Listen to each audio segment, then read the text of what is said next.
Monsieur le Président de la Commission des Affaires étrangères, chers collègues, le transport maritime de substances dangereuses et les dommages qui peuvent en résulter sont pour la France, comme pour tous les pays, un domaine de préoccupation récent. Comme souvent, ce n'est qu'après plusieurs accidents qui se sont produits dans les années 90 que la communauté internationale a jugé utile de répondre à ce fléau. La convention qui nous occupe aujourd'hui a ainsi été conclue en 1996. La France a tout intérêt à un tel texte de droit international. Notre pays compte 18 000 kilomètres de côte, dont les 2 tiers se situent outre-mer. C'est peu dire que notre pays est exposé aux conséquences d'un accident qui impliquerait un navire transportant des substances dangereuses.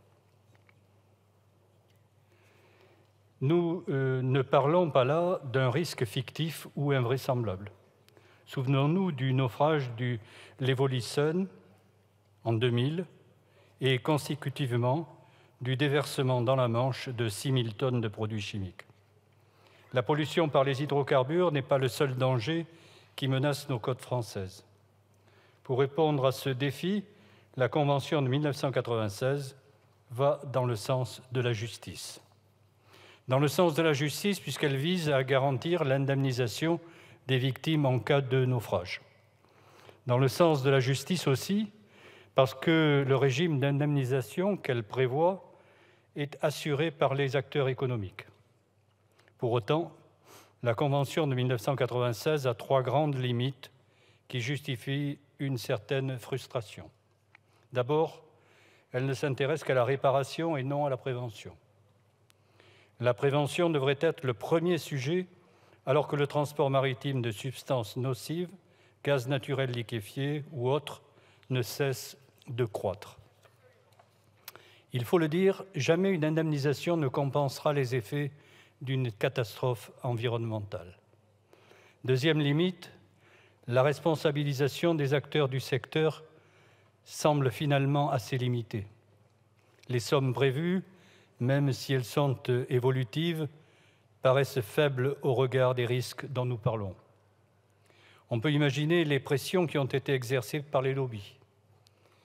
La Convention pose bien un principe de justice, mais encore faut-il qu'elle produise un effet, sans quoi tout cela ne sera qu'un coup d'épée dans l'eau.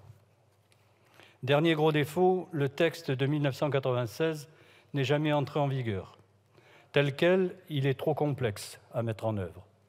En plus, les obligations fixées peuvent être facilement contournées, ce qui fait craindre un partage inégal du fardeau financier entre les parties. Le protocole à la Convention, signé en 2010, ne répond qu'à ce 3e et dernier défaut.